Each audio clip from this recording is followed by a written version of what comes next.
Bienvenue au Conseil de la MRC de Portneuf du mercredi 18 mars. Donc, vous avez sur votre bureau un projet d'ordre du jour. Est-ce que j'ai une proposition pour l'adopter? Oui, M. Gladu. L'adoption du procès-verbal de la séance régulière du 18 février. Donc, vous en avez reçu copie. Est-ce qu'il y a des changements ou des commentaires? Non, Sylvain t'en fait la proposition. M. Germain propose d'adopter. On est à la première période de questions dans l'assistance. Est-ce qu'il n'y a pas de questions? Au niveau de l'administration de la MRC, vous avez la liste des débours pour le mois de février et une partie du mois de mars jusqu'au 11 mars. M. Arcan propose l'adoption.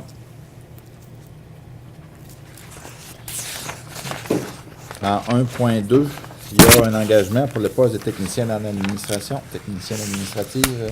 José, il y avait un comité de sélection. Oui, moi et Mme Solange Alain, on a procédé à l'analyse des 56 curriculum vitae qu'on a reçus. On en a gardé 4, on a gardé la crème, on a passé les entrevues vendredi passé. Et la crème de la crème s'avère être Mme Sarah Germain, qui travaille actuellement au CLD et qui a déjà travaillé sur le système PG avec nous à la MRC et qui a déjà travaillé à la ville de Cap-Santé aussi. Donc, elle connaît le domaine municipal. Elle avait des atouts que les autres n'avaient pas. Alors, c'est pour ça qu'on vous recommande d'engager Mme Sarah Germain à titre de technicienne administrative à la MRC. Il y aura une proposition, M. Langlais en fait la proposition. En 1.3, donc, il y a des travaux prévus à la préfecture, donc des travaux de réfection. On demande une autorisation pour un appel d'offres, donc suite au plan qu'on a vu tout à l'heure. Donc, M. Fréchette en fait la proposition. Oui. Parfait. Donc, monsieur, est-ce qu'il y a d'autres? Donc, c'est adopté sur la majorité. En 1.4, donc, programme d'intervention sur les infrastructures routières locales, PIR. Donc, encore là, une autorisation de procéder à un appel d'offres. M. Magui. Donc, on a un appel d'offres où il y a ici adopté une grille d'analyse qui est jointe à la résolution pour évaluer les firmes qui vont soumettre des offres. En 1.5, donc des réserves pour des activités qui n'ont pas été réalisées au 1er janvier 2015, donc chez nous de l'administration. Oui, on fait ça chaque année. Les soldes qui n'ont pas été utilisés, mais qu'on compte effectivement utiliser cette année, il faut les réserver, sinon elles se retrouvent dans le surplus libre non affecté. Donc, c'est simplement pour vous les soumettre et s'assurer que les argents vont être réservés à ces activités-là. M. Poirier a fait la proposition. Au point 2, au niveau de l'administration des TNO, donc il y a un programme d'aide à la mise en valeur des TNO, formation d'un comité. Donc, il y a M. Jean Mingui, qui est volontaire, M. Daniel Dion, Archel Gladu, ainsi que Marc-André Tremblay, qui est directeur de la réserve faunique. Donc, c'est pour former le comité d'analyse, le programme qu'on reconduit à chaque année. Donc, M. Guideni a fait la proposition. Au niveau 3, service de l'aménagement du territoire et de l'urbanisme. Donc, Jean, il y a le dépôt du rapport du comité consultatif agricole. Oui. En fait, on vous a transmis le rapport de la dernière rencontre du comité consultatif agricole qui a eu lieu le 24 février dernier. En fait, il y a deux points principaux qui ont été traités lors de cette rencontre-là. Ces deux demandes d'autorisation qui sont formulées à la Commission de protection du territoire agricole, une par le ministère des Transports sur le territoire de la municipalité de Sainte-Christine-d'Auvergne, et l'autre, c'est une demande qui est formulée par la municipalité de Saint-Alban. C'est deux dossiers qui sont déjà à l'ordre du jour de ce soir et qu'on va voir tantôt. Dans les deux cas, le comité consultatif agricole va formuler des recommandations favorables et on va le voir là, tout de suite après, c'est à l'ordre du jour. C'est bon. Donc, les certificats de conformité au schéma d'aménagement, il y en a 3 ce soir. Oui, donc 3 règlements qui nous sont présentés là, pour fin de conformité au schéma d'aménagement. Le premier règlement, c'est un règlement sur les plans d'implantation et d'intégration architecturale adoptés par la ville de Nakona. Ce règlement-là s'applique à différents secteurs là, situés à l'intérieur du périmètre d'urbanisation de la ville et qui fait l'objet de préoccupations particulières. Il n'y a rien à signaler au schéma d'aménagement. En fait, le règlement adopté tient compte des éléments d'intérêt qui apparaissent au schéma d'aménagement. donc nous apparaît conforme aux exigences du schéma. Deuxième règlement, c'est un règlement qui modifie le plan d'urbanisme de la municipalité de Saint-Léonard-de-Portneuf. En fait, le règlement vise à revoir les affectations du sol à l'endroit d'une propriété qui était occupée anciennement par la scierie Moisan sur le nom de la route Bédard. En fait, cette propriété-là était affectée industrielle et la modification vient la modifier sous différentes formes. Il y a une partie qui serait maintenant affectée forestière, une partie commerciale et une partie résidentielle. Donc, suite à l'analyse, on constate que la modification répond aux mesures d'exception qui étaient prévues à l'intérieur du schéma d'aménagement. Le troisième règlement, c'est un règlement qui modifie le règlement de zonage de la municipalité de Saint-Léonard-de-Portneuf. C'est exactement le même secteur. Donc, c'est un règlement qui est fait en concordance avec la modification du plan d'urbanisme. Donc, c'est le même constat concernant la conformité au schéma d'aménagement. Donc, comme les trois règlements nous apparaissent conformes aux exigences du schéma d'aménagement, on vous recommande d'autoriser la délivrance des certificats de conformité pour ces trois règlements-là. Parfait. Un proposeur. M. Bédard, proposé. Parfait. En 3.3, donc on l'a vu tantôt dans le rapport du COCAG, un avis de la MRC qui est une demande d'autorisation formulée à la CPTAQ pour le territoire de la municipalité de Sainte-Christine. Oui, peut-être je peux juste résumer succinctement. En fait, l'autorisation qui était demandée, ça vise à acquérir certaines parcelles de terrain afin de procéder à la reconstruction du pont de la rivière Jacot là, sur le territoire du rang Saint-Georges. Les parcelles qui sont visées, c'est vraiment des petites parcelles et ça couvre une superficie de 778 mètres carrés. Comme je le disais tantôt, donc ça a été analysé par le comité consultatif agricole. Il y a un avis favorable qui a été émis par le comité consultatif agricole. Et le dossier à la CPTAQ doit être motivé en fonction des éléments des critères de l'article 62 de la loi. Et le comité a retenu les éléments suivants. D'abord, le projet concerne une superficie réduite de territoire agricole. Il s'agit d'un projet d'utilité publique jugé nécessaire pour améliorer la fonctionnalité du réseau routier dans ce secteur. Et troisièmement, le projet envisagé ne semble pas engendrer de conséquences négatives sur l'agriculture ainsi que sur les possibilités d'utilisation agricole des lots avoisinants.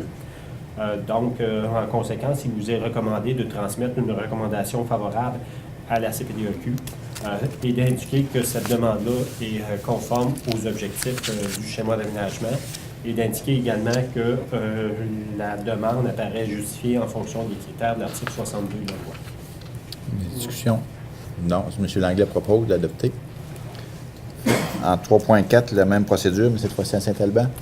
Oui, en fait, ça, c'est une demande qui vise à effectuer des travaux de remplissage à l'endroit d'une ancienne carrière afin d'assurer la protection de prise d'eau potable municipale. En fait, cette carrière, pas une carrière, mais une sablière, la propriété a été achetée par la municipalité. Donc, l'idée, c'est de reblayer cette ancienne sablière-là qui est située en zone agricole. Donc, ça prend une autorisation de la CPTAQ. Encore une fois, ça a été analysé par le comité consultatif agricole qui a émis un avis favorable. Et en fonction des critères de l'article 62, le comité justifie la demande par le biais des éléments suivants. D'abord, la demande d'autorisation est liée à un projet d'utilité publique jugé nécessaire pour assurer une protection adéquate de la prise d'eau potable de la municipalité. Deuxièmement, les travaux de remblai et la plantation d'arbres sur le lot visé par la demande permettront la remise en état du terrain et seront bénéfiques pour la protection de la ressource en eau potable. Et troisièmement, le projet n'aura pas d'impact sur les activités agricoles puisque la superficie requise fait l'objet de la demande constitue une ancienne sablière. Donc, dans ces circonstances-là, il vous est recommandé de fournir un avis favorable à la CPTAQ. M. Gignac en fait proposition. Parfait. 3.5, au niveau des limites territoriales des unités d'aménagement, on nous demande notre avis. Oui, bien, ça s'inscrit dans le cadre de la consultation que tient le ministère de l'Énergie et des Ressources naturelles. Je vous avais déjà présenté une carte là, qui illustrait là, les modifications qui sont proposés au découpage territorial des unités d'aménagement forestier. Donc, l'idée, en fait, ce qui vous est recommandé, c'est de demander, dans le cadre de cette consultation-là, que les unités d'aménagement forestier tiennent compte du découpage des limites de la région administrative et que pour le territoire de Portneuf, qu'il y ait une seule unité d'aménagement forestier et d'intégrer là, une partie de la réserve faunique qui relève de la région de la Mauricie à l'intérieur de la nouvelle unité d'aménagement forestier qui va concerner notre territoire. Donc, c'est la partie nord-ouest de la réserve faunique de Portneuf qu'il s'agirait d'intégrer dans l'unité d'aménagement forestier qui est proposée par le ministère dans le cadre de cette consultation-là. Monsieur Francaire, proposition, OK. Ça va. En 3.6, donc, un projet de règlement pour modifier le schéma d'aménagement en vue de grandir le périmètre d'urbanisation de la ville de Donnacona. Il y a 3, comme dans chaque procédure, il y a 3 étapes. Oui, en fait, il y a 3 étapes. En fait, je vous ai déjà présenté le projet de modification au schéma d'aménagement. Donc, ça consiste essentiellement à agrandir les limites du périmètre d'urbanisation de la ville de Donnacona sur une superficie d'environ 31 hectares. On attend la décision finale de la Commission de protection du territoire agricole. Il y a une orientation, une modification à l'orientation préliminaire qui a été donnée et qui est favorable. Et la décision est attendue pour bientôt. Donc, dans les circonstances, on vous recommande d'entamer le processus de modification au schéma d'aménagement en adoptant d'abord le projet de règlement qui modifie le schéma d'aménagement et le document d'accompagnement qui vient préciser là, les modifications qui sont requises pour assurer la concordance là, au projet de modification au schéma. Il y a évidemment une seule municipalité concernée, c'est celle de la ville de Donnacona, qui devra, suite à la modification au schéma, revoir son plan d'urbanisme et sa réglementation d'urbanisme pour y consacrer une vocation urbaine. Donc, essentiellement, ce sont les grandes lignes là, du projet de modification au schéma d'aménagement et ça concerne l'espace qui est situé entre le développement du plateau et la route Sauvageau au sud de la route 138. Parfait. Il y a M. Gaudreau qui fait la proposition pour aller de l'avant. En 3.6.2, bien, je suis dans ce dossier-là, donc un mandat de la Commission de l'aménagement et du développement du territoire pour faire définir des audiences. Oui, la consultation publique. Consultation publique, oui. Et par la même résolution, il s'agirait, comme à l'habitude, de déléguer à la directrice générale là, le pouvoir de fixer la date, l'heure et le lieu de l'Assemblée publique de consultation. Évidemment, la municipalité concernée, donc la ville de Donnacona, pourra, s'il le désire, demander que la consultation publique se tienne sur son territoire dans les 20 jours de la transmission là, du projet de règlement. Ça va. Est-ce que j'ai quelqu'un qui me propose ça, donner un mandat à la Commission d'aménagement, M. Fréchette? Et en troisième étape, en 3.6.3, donc on demande l'avis du ministre tout de suite sur ce changement-là. Donc, M. Gaudreau en fait la proposition.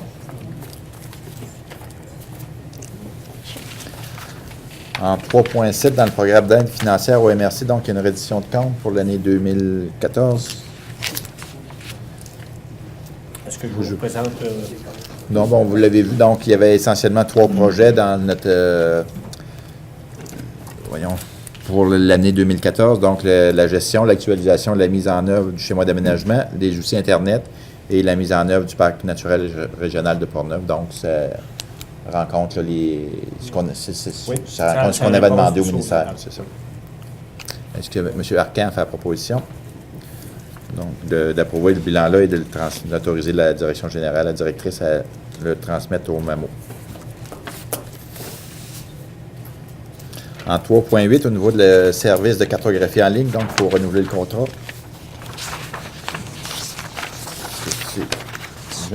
Oui, en fait, effectivement, il s'agit de renouveler le contrat là, pour notre service de cartographie en ligne avec la compagnie K2 Géospatiale. Donc, c'est un contrat qui couvre une période de 3 ans. Qui totalise pour les 3 années un montant de 103 500 $. C'est un montant de 34 500 $ annuellement.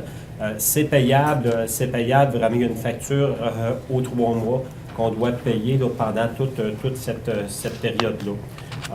Donc, les montants pour cette année ont été déjà prévus au budget. Donc, le montant de 34 500 $, c'est réparti en 3 services: service d'aménagement, service d'évaluation, et il y a une partie aussi qui est défrayée là, par les TNO. Tout ça a été prévu au budget de cette année.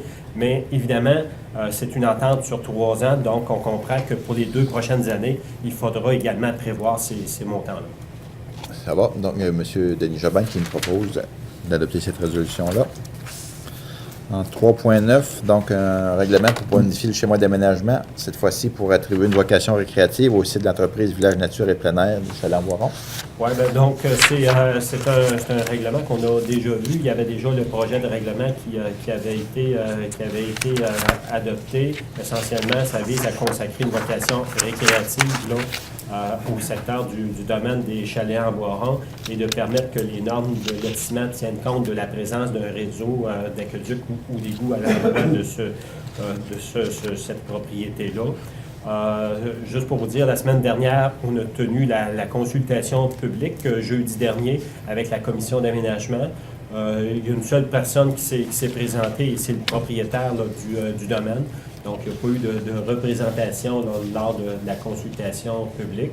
En conséquence, on vous recommande d'adopter le règlement final de modification au schéma et de le transmettre là, au ministère des Affaires municipales pour qu'il puisse émettre l'avis final de modification au schéma et qu'il puisse entrer en vigueur.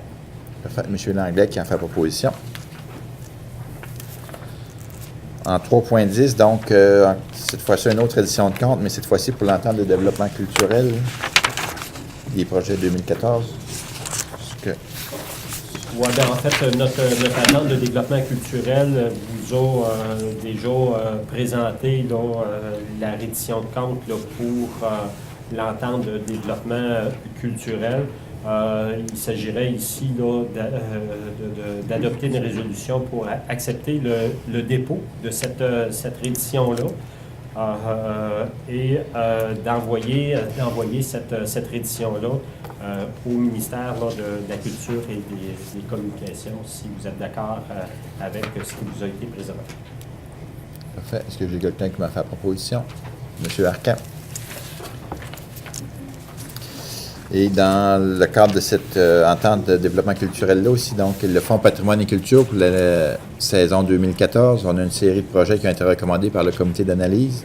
Donc, c'est une dizaine de projets pour un montant global de 40 000 $. C'est 11 projets. 11 projets. 11 projets. Est-ce qu'il y a quelqu'un qui... M. Gladu qui en fait proposition? Ça complète le point 3 au niveau du service de l'aménagement. Au niveau du service d'évaluation foncière, donc, on a l'acquisition d'outils spécialisés en géomatique. Donc, pour un montant total de... Non, c'est un peu... Oui, c'est pour les matrices graphiques. L'Afrique, c'est ça. Oui, c'est ce que Mme Brassard avait présenté au dernier comité de travail. Donc, c'est l'autorisation pour aller en appel d'offres. C'est ça, OK. Pour faire l'acquisition d'un outil de conversion. Donc, ensuite, est-ce qu'il y a quelqu'un qui m'a fait, M. Dion, qui a fait proposition?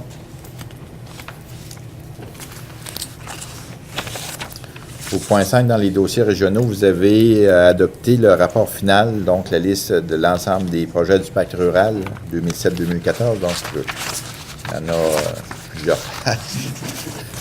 Donc, est-ce que vous en avez pris connaissance? Donc, c'est encore là, c'est pour transmettre au ministère. Quelqu'un, M. Germain, a fait proposition.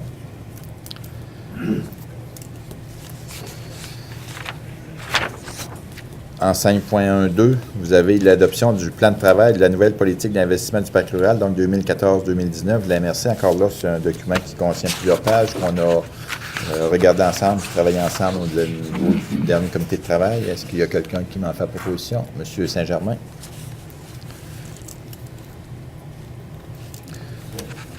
Oui, Sylvain. On peut peut-être juste mentionner suite à l'adoption de la résolution ce soir. Oui, c'est ça. Oui. Donc, c'est ça. Demain, il y aura une conférence de presse pour annoncer ça, le nouveau pacte rural. Donc, je vous invite à y assister. Puis on va aussi, on va le voir un peu plus loin au niveau du Fonds local de solidarité. Donc, en 5.5. Donc, il y a ces deux annonces-là qui vont être faites demain.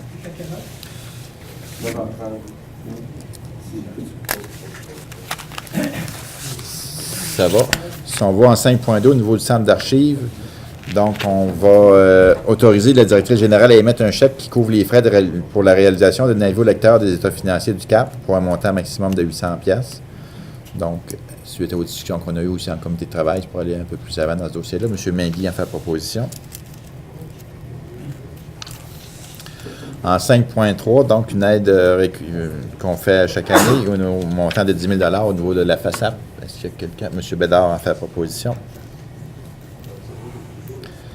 En 5.4, il y a la nomination de 2 représentants et 2 substituts au nouveau Forum des élus de la capitale nationale. Donc, les représentants, M. Dion et M. Gaudreau. Et les substituts sont M. Sylvain Germain et Nelson Bédard. Donc, M. Gladu en fait proposition. Oui, M. Francasse. Alors, moi, je vais voter contre cette résolution-là. Et la raison, c'est pas que je suis contre les gens qu'on envoie là-bas, mais je suis contre l'idée du Forum des élus. La raison est bien simple, c'est que le gouvernement provincial a pris la décision d'abolir la CRE, ou les CRE, et le but de ça, c'est pour donner de l'autonomie au MRC. Okay? Bien entendu, c'est toujours insécurisant de quitter un regroupement. Un exemple, je me souviens, quand j'étais adolescent, j'ai eu à prendre la décision à savoir si j'étais pour quitter mes parents ou pas. Je l'ai fait, aujourd'hui, je le regrette pas. Fait que je me dis peut-être qu'on devrait prendre la même décision face à la capitale nationale. Il y en a que cette décision-là est reportée un peu plus tard dans le temps. Vous parlez d'adolescence, il y en a que c'est plus long. C'est plus long à décider. Donc, je comprends que... Oui, monsieur... Monsieur le Président, oui, monsieur dissidence aussi. Parfait. Donc, pour les mêmes raisons. Parfait. Je comprends que c'est adopté à majorité.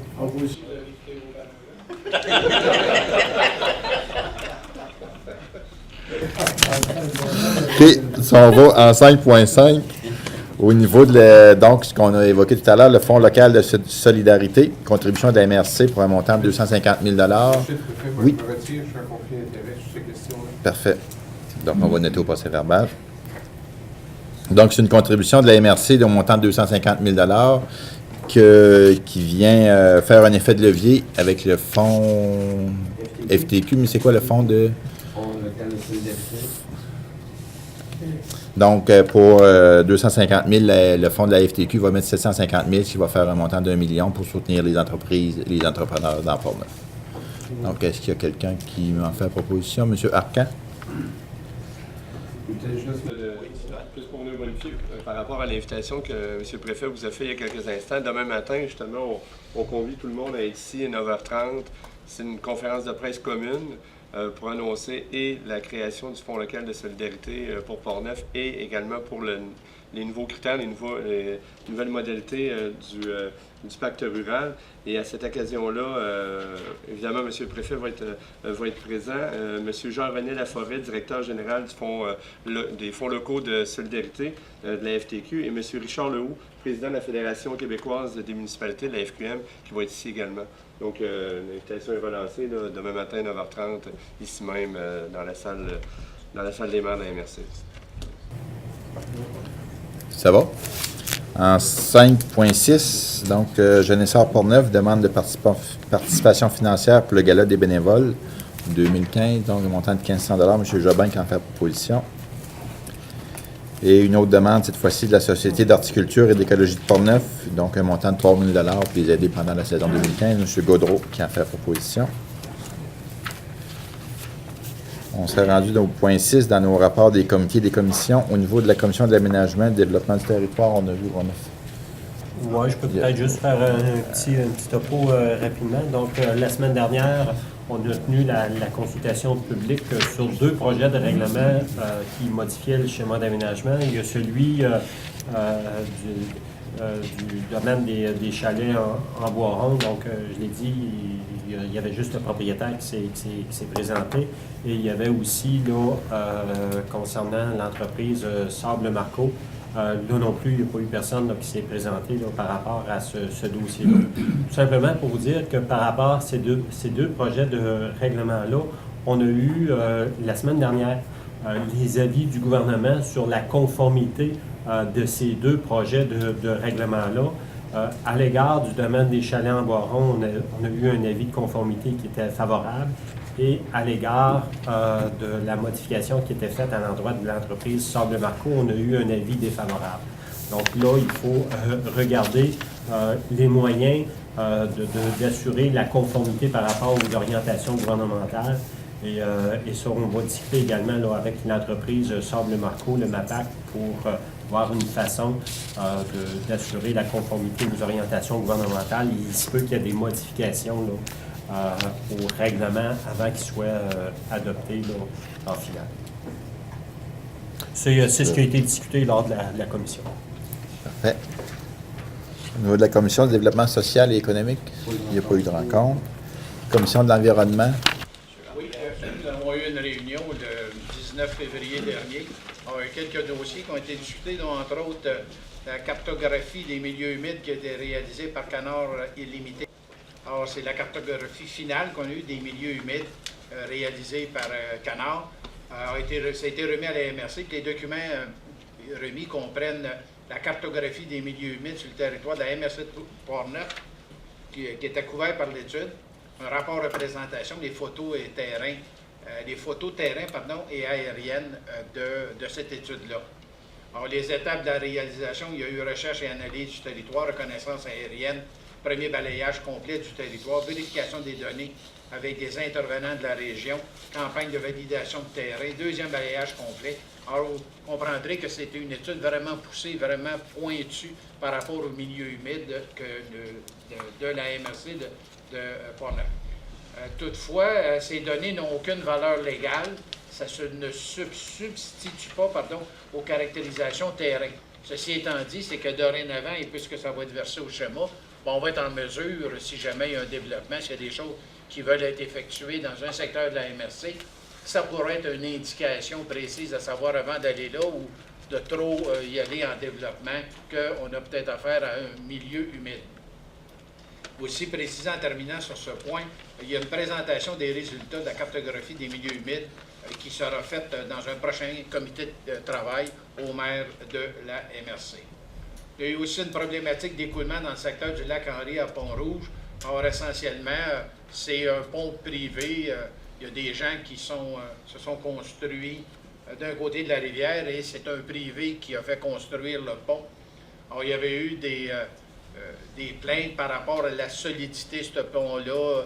Même le groupe d'incendie de Pont-Rouge avait été appelé sur les lieux. Le propriétaire du pont ont mandaté un ingénieur pour vérifier la solidité de ce pont-là. Les recommandations qui ont été faites par l'ingénieur ont été appliquées. Donc, selon la loi, selon l'article de notre règlement, ce pont-là convient ou est suffisamment sécuritaire. Toutefois, on a décidé, le comité a décidé de convenir de la conformité, je viens d'en parler, que la situation pourrait être réévaluée dans la mesure où la dégradation éventuelle du pont nécessiterait une réévaluation de sa conformité au règlement numéro 301 et à ce moment-là, une contre-expertise serait transmise à la MRC. Alors, on en est là avec ce dossier-là. Projet de gestion des embarques sur la rivière aux Pommes. Alors, il y a eu une demande qui était, la rivière aux Pommes nécessite une attention particulière étant donné sa configuration en méandre très prononcée. Il y a eu une rencontre technique qui a eu lieu entre le coordonnateur de la gestion des cours d'eau de la MRC et les employés de la corporation du bassin de la Jacques-Cartier afin d'évaluer la mise en place du projet de gestion des embarques. Alors, essentiellement, on voulait nous présenter un projet par lequel, échelonné sur un certain calendrier, les gens du bassin versant pour avoir des interventions dans la rivière aux Pommes. Alors, ce qui a été décidé par la commission, ça ne relève pas de la commission.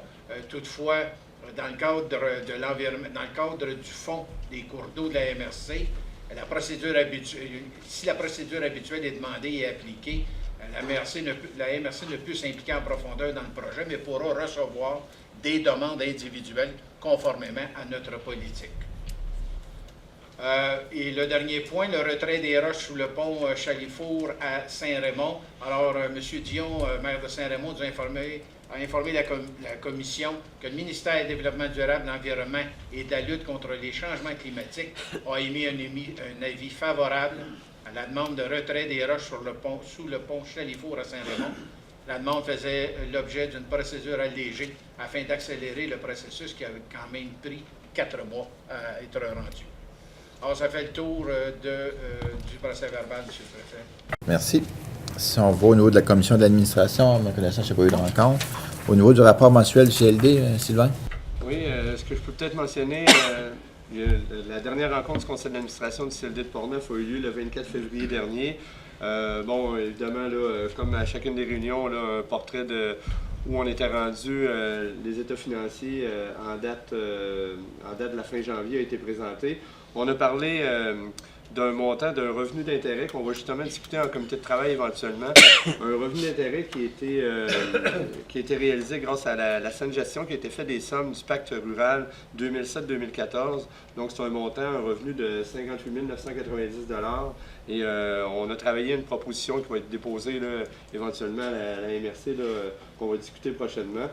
On a continué notre réflexion sur le développement local et économique, évidemment dans le climat encore d'incertitude. Quand je dis climat d'incertitude, c'est parce qu'on n'a pas encore, on ne connaît pas encore les articles du projet de loi qui doit être déposé éventuellement. Bon, le projet de loi qui était censé être déposé début d'année, là on nous parle un petit peu plus là, du mois de mai, juin prochain. Donc un peu comme pour être conséquent avec ce qu'on a dit à tous les gens de la MRC, les entrepreneurs et tout ça en novembre dernier, on maintenait le statu quo pour la prochaine année, mais du moment que le projet de loi est déposé, bien, on souhaitait fortement mettre en place rapidement une façon, peut-être un comité de travail réparti avec des gens peut-être du CLD, de la MRC pour voir la suite des choses que va devenir le développement local et économique dans la MRC. Donc on a eu des discussions par rapport à ça. Et évidemment, bien, on doit tout de même préparer notre Assemblée générale annuelle qui va être le 30 avril prochain. Donc, on va pouvoir de toute façon envoyer les invitations prochainement. Ce que je peux vous mentionner également, tout le monde a reçu le Zone Action. Comme vous avez pu voir, le Zone Action maintenant, on le distance un petit peu dans ses publications et il n'est plus nécessairement mensuel. On tente de le faire aux 2 mois avec les ressources dont on dispose. Donc, vous avez vu ce mois-ci, la page frontispice du Zone Action venait parler du concours québécois local en entrepreneuriat qui a été lancé à la Fromagerie des Grondines sous l'invitation de son propriétaire, M. Charles Trottier. Le concours québécois en entrepreneuriat existe depuis 17 ans maintenant.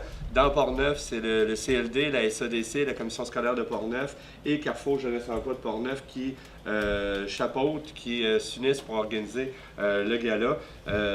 Toutes les entreprises peuvent continuer à s'inscrire dans les 7 catégories que je vous résume rapidement. Catégorie bioalimentaire, commerce, économie sociale, exploitation et transformation, production, innovation technologique et technique, ainsi que services aux entreprises et services aux individus. Donc, l'édition locale va voir ses représentants, ses lauréats, connus le mercredi 8 avril au théâtre de la Taverne de Saint-Casimir à partir de 18 h. Donc, tous les gens sont invités à participer à ce concours volet local. Ce que je peux peut-être vous mentionner également, au courant des dernières semaines, il y a eu 4 entreprises agroalimentaires portneuvoises qui ont participé sous les couleurs de Culture et Saveurs Portneuf au salon thématique de la semaine de l'agriculture, de l'alimentation et de la consommation. C'était à Québec. On a eu la ferme du Hallain de Saint-Basile, la Cerisée, la Belle des Bois de Neuville, la ferme ancestrale Germain de Deschambault-Grondines et la sucrière de Deschambault-Grondines également, qui ont fait découvrir leurs produits et la région à près de 17 000 personnes au Centre de foire de Québec les 16, 17 et 18 janvier dernier. Donc, ce fut une 5e année qui a été remplie de succès. On parle également du suivi concernant la planification stratégique concertée du territoire en lien avec Portneuf 2030. Donc, on tient au courant les gens par rapport à cette démarche-là, suite à l'énoncé de vision qui avait été fait, qui avait été établi à l'automne dernier. On parle de la dernière activité de masse qui s'est tenue le 12 février dernier. Donc, on est en attente de voir un peu ce qui va ressortir au niveau des objectifs, des actions pour tenir en avril prochain, là, encore une fois, une nouvelle rencontre et pour disposer éventuellement d'un plan concerté apte à concentrer toutes les forces du milieu et pour nous donner des indications, des actions, une vision et des objectifs pour développer notre beau territoire pour les prochaines années. On parle également de bon, on sait qu'on a eu une hiver qui a été très froide, qui a été moins de neige que d'autres années, mais très froide, mais Tourisme Portneuf, en collaboration avec le magazine Motoneige Québec, ont fait un super de beau reportage pour mentionner le beau succès de nos sentiers de motoneige en Portneuf. Donc, il y a eu des reportages qui ont été vus quand même hors Québec, mais également, évidemment, dans la grande province de Québec, concernant les beaux sentiers qu'on a eu dans Portneuf et l'augmentation d'achalandage dans nos sentiers par rapport aux motoneigistes. Donc, il y a M. Yves Ouellette, qui est un journaliste spécialisé du magazine Motoneige Québec, qui est venu faire un beau reportage en collaboration avec l'Office de tourisme du Québec et grâce à la participation active et financière de plusieurs partenaires. Donc, c'est une belle vitrine pour cette activité hivernale qui, justement, la période s'étire encore pour eux. Je pense qu'il était très plaisant pour notre région. Donc, voilà, c'est ce qui fait le tour un peu du rapport mensuel du CLD de Portneuf. Merci, Sylvain. Au niveau du comité de sécurité publique, M. Dion? Oui, M. le Préfet. Alors, nous avons eu une réunion du comité de sécurité publique qui s'est tenue le 11 mars dernier. On a eu une réunion très intéressante. On nous a présenté vous savez que la dernière fois, je vous ai parlé du départ de M. Michel Boisvert, qui était notre directeur à ce moment-là du poste d'ASQ à Pont-Rouge. Et puis maintenant, nous avons M. Simon Gay, qui est notre nouveau directeur du poste de Sûreté du Québec à la MRC de Portneuf. Alors, M. Gay nous a été présenté, il a fait un peu le cheminement de sa carrière. Avant ça, il était à la MRC de la Jacques-Cartier, alors il s'en vient vraiment ici dans Portneuf. Il a un très beau profil, il a beaucoup d'expérience. Et puis, il nous a présenté en fait un plan d'organisation policière revu depuis qu'il est en poste. Il a revu un peu tout ce qui s'était passé et puis la situation exactement de Portneuf. Alors, le plan, il dresse un constat de la réalité de Portneuf, tant au niveau de la population, ses habitudes de vie ainsi que les services demandés auprès de la Sûreté du Québec par les citoyens de Portneuf. En fait, il leur permet également de bien identifier les préoccupations des gens de la MRC et de cibler les objectifs à prioriser. On en a parlé un peu lors des dernières réunions. Soit d'augmenter la visibilité policière, de revoir la desserte en milieu scolaire, d'intégrer un agent de relations communautaires à temps plein, ce qu'on avait demandé, d'augmenter la flexibilité pour répondre aux besoins ponctuels, de définir une offre de service pour la clientèle plus âgée, d'établir un plan d'organisation policière. Alors, il a fait vraiment le tour de toutes nos préoccupations. Afin d'atteindre ces objectifs, le plan nous a proposé toutes des mesures pour répondre à ces affaires-là. Suite à ça, nous, il fallait faire une résolution. Alors, considérant que le plan d'organisation policière doit être adopté par le comité de sécurité publique, aussi considérant que les maires membres du comité de sécurité publique sont satisfaits de cette présentation et que le plan permet de faire le point sur les réels besoins en service policier dans la MRC de Portneuf et d'y intégrer une organisation de travail pour répondre à ceux-ci. Aussi, considérant que les propositions inscrites dans le plan d'organisation policière répondent aux objectifs à prioriser dans le même plan. Alors, considérant aussi que lors du prochain comité de travail qui se tiendra le 1er avril à la salle ici de la préfecture de Portneuf, M. Simon Gay, de la Sûreté du Québec, viendra présenter à tous les maires le plan d'organisation policière. C'est une demande que nous avons faite, qu'ils vont venir se présenter. On peut présenter notre plan, puis on pourra poser toutes les questions qu'on aura. Alors, sur toutes ces recommandations, bien, finalement, on a accepté le plan d'organisation policière à ce moment-là, qui a été déposé. Aussi, on a déposé le rapport périodique des activités policières du 1er décembre au 31 janvier que vous avez entre les mains, en fait, avec les principaux points sont les activités qu'il y a eu, la présence policière sur les endroits publics, plus de 126 activités. Vous pourrez aussi constater qu'il y a eu 23 sorties pour des opérations à regard des véhicules récréo-touristiques, soit les motoneiges, les quads, etc. Aussi, on est intervenu dans les zones de 50 km/h du 1er décembre au 31 janvier. Il y a eu plus de 120 activités qui ont été faites à ces endroits-là. Aussi, le rapport d'activité fait maintenant état des collisions selon la gravité des blessés et malheureusement, il y a eu un décès qui a été constaté lors du dernier trimestre dans Portneuf. Aussi, il y a des rapports qui démontrent qu'il y a une baisse du nombre d'interventions par rapport à la moyenne des 4 dernières années, au même niveau que les constats d'infraction. La criminalité contre la personne et la propriété, M. Dumont, qui était présent à cette assemblée, a mentionné que globalement, il y a eu une diminution. Il ajoute que les fraudes sont maintenant faites par Internet. Alors, ça s'est changé un peu avec les nouvelles façons de faire. Aussi, on nous parle du programme d'intervention en milieu scolaire, qui, depuis le 1er avril 2014, il y a 29 établissements scolaires qui ont été visés par le policier intervenant dans ce milieu et 75 interventions ont été réalisées et plus de 1000 personnes ont été rencontrées. Aussi, on a posé des questions, ce qu'on y avait été état la dernière assemblée, l'absentéisme vis-à-vis des crédits budgétaires. Alors, M. Simon-Guy nous ont expliqué qu'afin de respecter l'entente, les crédits budgétaires reliés à l'absentéisme sont utilisés pour absorber le remplacement en temps supplémentaire. On comprendra quand il manque des gens, il faut qu'ils fassent travailler des gens en temps supplémentaire. De plus, il ajoute que le montant imputable aux municipalités pour le service de police est pour sa part calculé en fonction de la richesse foncière uniformisée de chacune d'elles, parce qu'on a dit qu'il y a plusieurs municipalités qui ont monté de 10, 15, 20 leur facture de la SQ, mais ça n'a rien à voir finalement avec le niveau de service. On peut maintenir le service, puis ça n'a rien à voir. La facture qu'on reçoit, ça n'a rien à voir. Le pourcentage des coûts imputables aux municipalités pour le service de police est établi environ à 53 % On ne paye pas 100 % de la facture, on paye à peu près 50 % de la facture que vraiment ça coûte, la SQ dans le port. À l'échelle du Québec, ça 50 À l'échelle du Québec, pour notre part, ça représente à peu près 67 % puis le maximum qu'on doit payer, c'est 80 % Puis il y a des municipalités, entre autres, ils nous parlaient de la MRC, de la Jacques-Cartier, qu'eux autres, ils dépassent même le maximum. Alors, ça, c'est des questions qu'on pourra leur reposer quand ils viendront nous voir à la prochaine réunion du comité de travail. Mais c'est quand même intéressant parce qu'ils peuvent nous amener des chiffres, de ce que ça a coûté dans Port-Neuf. Mais notre facture qu'on souhaite, qui augmente avec la population, puis la richesse qu'on souhaite uniformiser, ça n'a rien à voir avec le niveau de service. Ils peuvent baisser de service, mais nos factures vont monter. En tout cas, il faut qu'ils maintiennent un minimum, ce qu'ils font très bien d'ailleurs. C'est ça qu'ils vont nous montrer. Puis, en tout cas, il y a eu beaucoup d'ouverture, on a eu beaucoup d'informations à cette réunion-là, puis c'était très intéressant. Donc, préparez vos questions pour la prochaine réunion, comité de travail. Est-ce que vous avez des questions pour Daniel? Non, vous les gardez pour le prochain comité. Parfait, merci Daniel. Au niveau du comité de sécurité et incendie, Jean? Prochaine réunion, 24 mars. 25. Entre le 21 et le 27, en quelque part, il va y avoir une réunion. Au niveau de l'approche territoriale intégrée, M. Denis? Au mois de mai, il n'y a pas eu. Parfait. Il ne prend pas de chance, lui, ici en mai. Au niveau du transport régional, M. Langlais? M. Poirier va le. Ça a eu lieu le 5 mars, puis je vous défie de m'estimer là-dessus. Les deux principaux points, le contrat de transport pour le transport collectif, les autobus blanches que vous voyez là, qui transportent les Portnevois, direction de Québec, ou à l'aller ou au retour, étaient dus. On était en soumission, il y a eu 2 soumissionnaires, un seul conforme, malheureusement. Cependant, les chiffres sont quand même très raisonnables.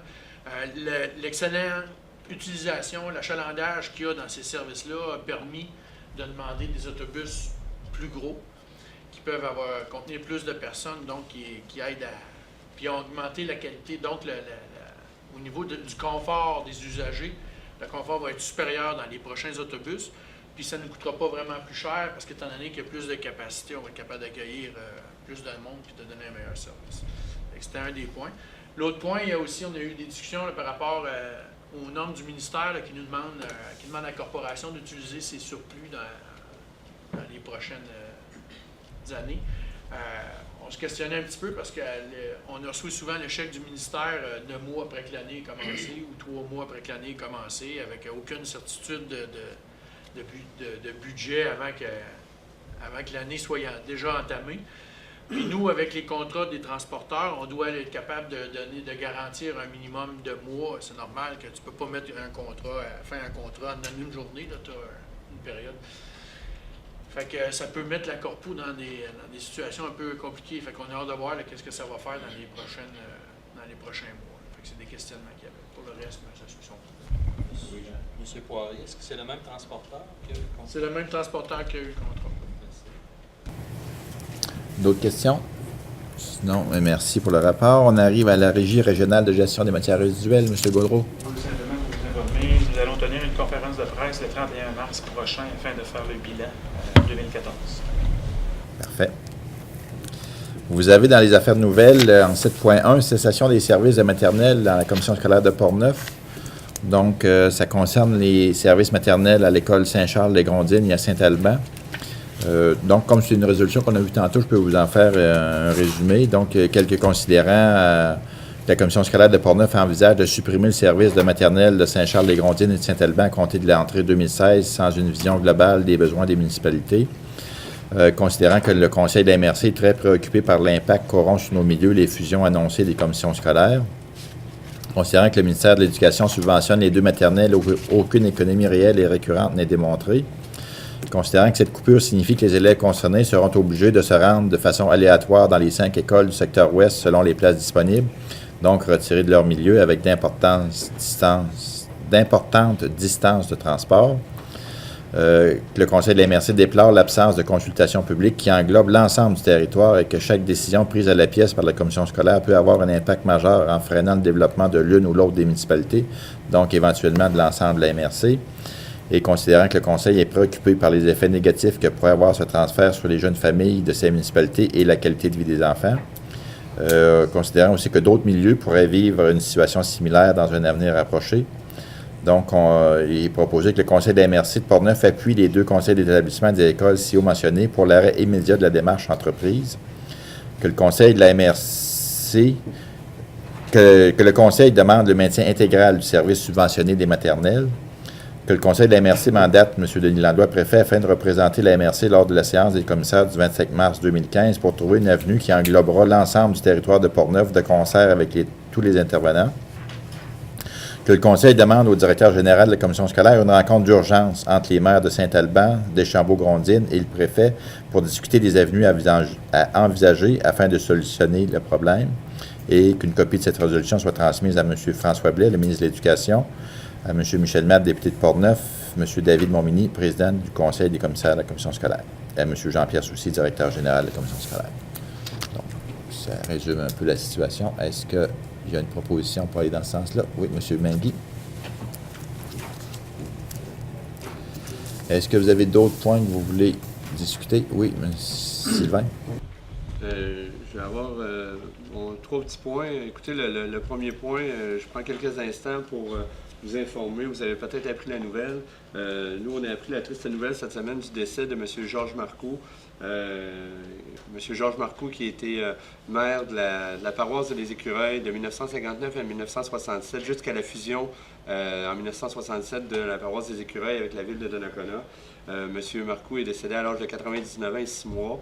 Il était le père de M. André Marcoux, l'ancien maire de 2002 à 2010 de la ville de Donnacona. Je trouvais important d'en faire mention ce soir parce que M. Marcoux a été un des bâtisseurs de la ville à sa façon. Il était un des fondateurs du domaine du souvenir, qui est maintenant le centre d'hébergement, le CHSLD de Donnacona. Il est également le premier président de ce qu'on appelait à l'époque le pavillon Toupin, qui est devenu maintenant l'Institut régional de déficience intellectuelle, déficience physique de Québec, donc l'IRDPQ qui est à Donnacona, donc dans les mêmes locaux que le CLSL actuellement. Il fait partie de plusieurs organismes communautaires, M. Marcoux, au cours de sa carrière politique. Donc, c'est un homme qui était déterminé, un homme de conviction. Donc, c'est un grand homme que Donnacona vient de perdre. Et évidemment, on offre nos plus sincères sympathies à toute la famille. Les sympathies vont se donner samedi au salon funéraire Roger Benoît entre 13h et 16h à Donnacona, suivi d'un petit hommage. Et nous, à Donnacona, depuis hier matin, et ça jusqu'à samedi, nos drapeaux, évidemment, sont en berne. Donc, je trouvais important de tenir informé le Conseil des membres de la situation. Deuxième petit point sur lequel je voulais interpeller mes collègues, le 27 mars prochain va avoir lieu à la Maison des Générations de Cap-Santé l'activité annuelle de la rencontre des partenaires de l'organisme Portneuf en forme. Donc vous avez tous reçu une invitation individuelle dans les dernières semaines pour y participer. Portneuf est reconnu, est un milieu dynamique. On est riche de nos multiples partenariats et c'est sous le thème Ensemble, prenons soin de notre monde que va être organisée cette demi-journée. Cette année, c'est une demi-journée Donc, entre 8h30 et 13h30, il y a un dîner qui va être servi sur place pour les personnes présentes. Et il y a M. Denis Marion, qui est maire de la municipalité de Massuéville, en Montérégie, qui est vice-président du réseau québécois des villes et villages en santé. Il est membre du conseil d'administration de l'Institut national de santé publique et il est conseiller auprès de Québec en forme, qui chapeaute évidemment Portneuf en forme, qui va nous guider vers des changements qui vont savoir faire une différence dans Portneuf. Donc, c'est lui qui va être le principal conférencier lors de cet avant-midi-là. Donc, j'invite mes collègues, si jamais ce n'est pas déjà fait, à y assister, à être présent. Si jamais vous ne pouvez pas être là, mais peut-être de déléguer quelqu'un de votre conseil municipal pour y être. Et je termine rapidement en rappelant l'activité organisée par l'organisme L'Arc-en-Ciel qui a lieu vendredi prochain, le 27 mars, à l'église Sainte-Agnès de Donnacona, dans le cadre des fêtes du 100e anniversaire. Le spectacle du Royal 22e Régiment qui va avoir lieu à l'intérieur de l'église. On rappelle le but. C'est pour la cause, c'est pour le projet d'écolation santé dans les écoles.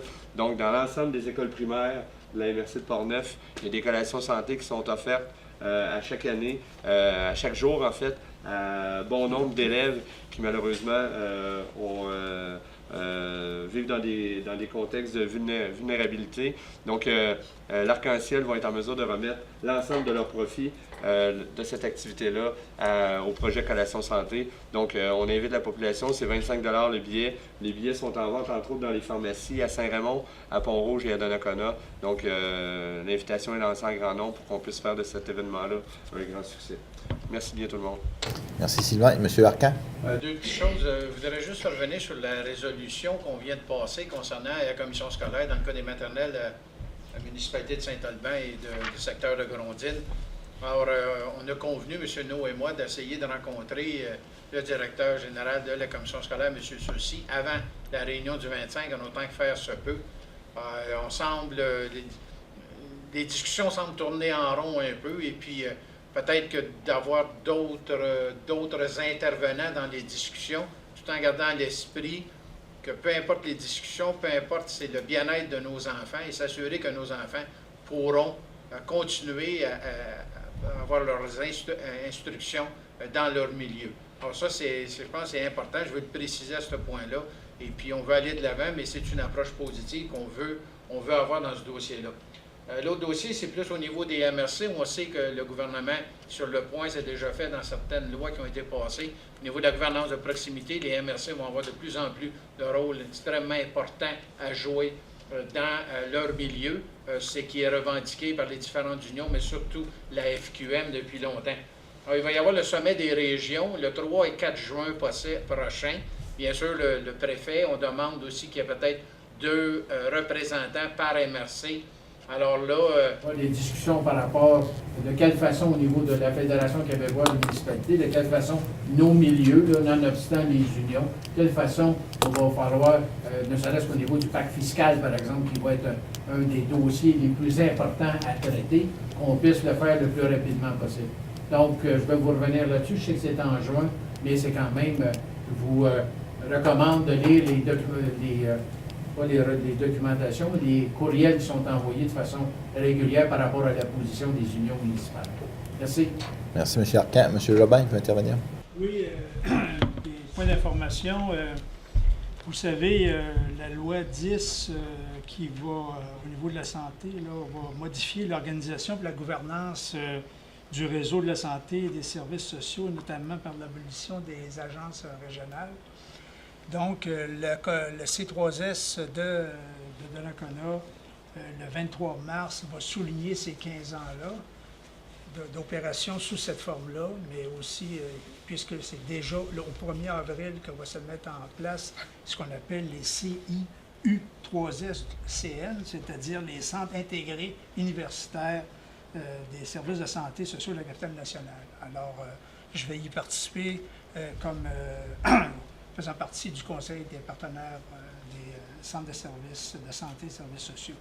Aussi, je voulais mentionner que vendredi, nous, on va être occupés durant la journée, mais en fin de soirée, il va y avoir une remise de bourse pour les persévérances scolaires. Ça a lieu ici à la salle de la Maison de la Génération. C'est organisé par le député Matt, mais aussi avec le groupe de jeunesse. Oui, alors, persévérance scolaire, il y a 12 lauréats. Je pense que ça vaut la peine là, de souligner ces éléments-là. Autre chose aussi, peut-être, moi je me suis permis de répondre et de faire un commentaire à l'invitation qui nous a été faite pour un déjeuner par M. Laurent Lessard. Probablement, vous avez tous reçu cette invitation-là sur une consultation que le ministre fait au niveau de la forêt. Alors, bien, moi, j'ai répondu que je ne pourrais pas y être parce qu'on va être occupé nous autres vendredi, là. Mais je me suis permis non seulement de souligner cette heureuse initiative, mais que nous, dans la MRC de Portneuf, on était déjà dans une démarche de plan de développement de la zone agricole, puis déjà qu'on avait, dans nos orientations, on vise la forêt, et j'invitais peut-être à faire de l'arrimage entre sa démarche de consultation puis ce qui va sortir de notre plan de développement. Et puis je finirai pour mentionner que le Conseil du patrimoine culturel de Cap-Santé organise le 29 mars prochain, dimanche, à l'église de Cap-Santé, en après-midi, un récital d'orgue un peu inusité. On le fait à chaque année. Chaque année, depuis plusieurs années, on fait au moins un récital d'orgue pour mettre en valeur l'orgue, et on le fait toujours le dimanche des rameaux. Mais cette année, ce qui va être particulier, c'est qu'on fait une projection, ça nous a été proposé par M. Philippe Bélanger, qui est un organisme de la région de Montréal, qui a un curriculum vitae assez important au niveau du monde de la musique. Mais il va nous faire, à partir d'une projection du film Le Fantôme de l'Opéra, de la première version qui était faite à partir du roman, c'est-à-dire l'édition de 1925 en film muet, il va faire une improvisation sur cette trame.